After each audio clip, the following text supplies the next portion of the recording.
애국가. 나는 금년에 66세다.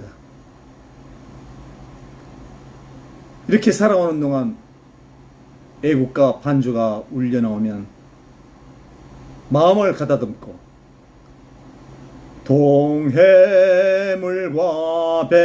백두산이 마르고 닳도록 하느님이 보호하사 우리나라 만세. 이렇게 목청 높여 애국가를 불렀다. 국민학교 다닐 때부터 이 애국가는 작자 미상이라고 그렇게 배워왔다. 그러나 이 애국가를 작사한 사람이 윤치호라는 걸 알았다. 윤치호, 그는 친일 매국노다. 이렇게 세상 사람들은 말한다. 이 애국가는 윤치호가 작사한 것이다. 한일 합방이 되기 전 1907년 작사를 했다. 그리고 윤치호는 1945년 9월에 친필로 애국가를 쓰고 자신이 애국가 작사자임을 밝혔다. 사람들은 윤치호를 친일 매국노라고 치부한다. 그런데 나는 66년간 친일파 매국노가 작사한 애국가를 목청록해 불렀다.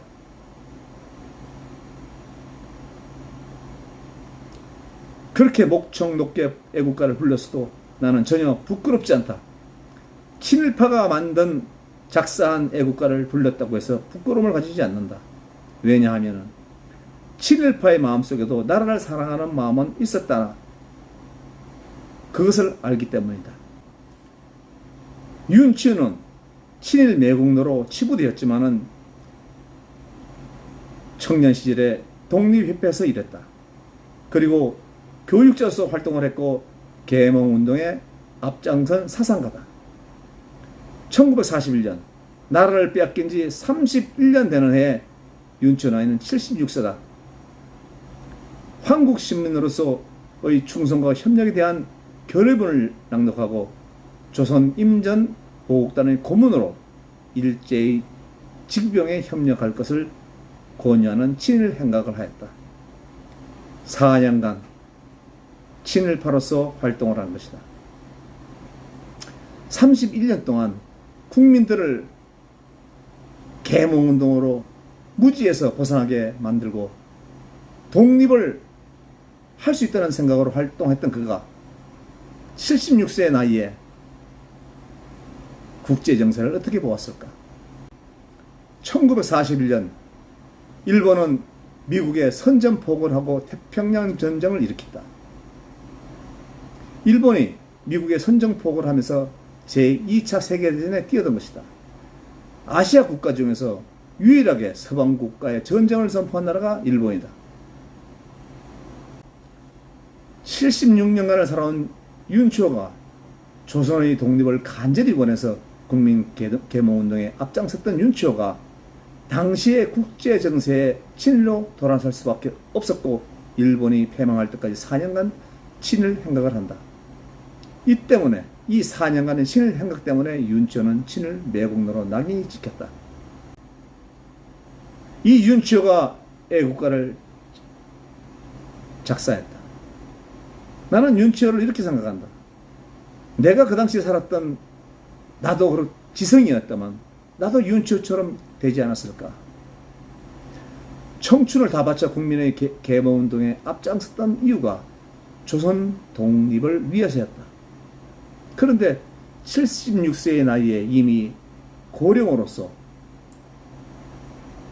정말 의욕도 없어졌을 때 조선의 앞날에 대한 절망을 느꼈을 수도 있다.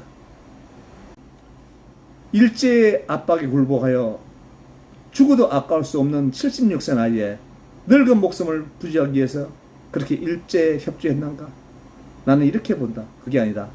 나는 죽어도 상관없지만 내 자식들을 일본 놈들이 일제가 죽인다고 하면 나는 어떤 처신을 했을까? 자신의 일이 아니라고 남들은 쉽게 말하겠지만은 나도 윤초처럼 되었을 거다. 친일 행각을 한 사람이 만든 애국가가 담긴 구구절절한 나라 사랑하는 내용은 눈시울을 붉히게 하고 가슴을 저리게 한다. 윤치호가 작사한 애국가를 부르면서 그리고 윤치호의 행적을 보면서 나는 윤치호를 이해하게 되었다. 무조건 싸잡아서 친일파 하면서 욕하는 사람들은 단편적 세포 구조를 가진 사람들이라고 나는 그들에게 반감을 가진다. 친일파 입만 벌리면 친일파 하는 이런 사람들에게 나는 반감을 가지는 것이다. 1945년 8월 15일 해방이 되었다. 해외에서 독립운동을 하거나 해외에 있던 동포들이 돌아왔다. 이들 중에는 사실상 독립운동을 하지 않은 사람도 많았다. 이들은 떠들어댔다. 나는 어떻게 독립운동을 하고 나는 어떻게 독립운동을 하고. 이런 사람을 보면서 윤치호는 웃었다. 비웃었다. 그러면서 이런 말을 했다. 저희들이 마치 이 나라를 일제로부터 독립을 시킨 것처럼 해방을 시킨 것처럼 떠들어대지만은 너희들이 일제로부터 해방을 시켰냐?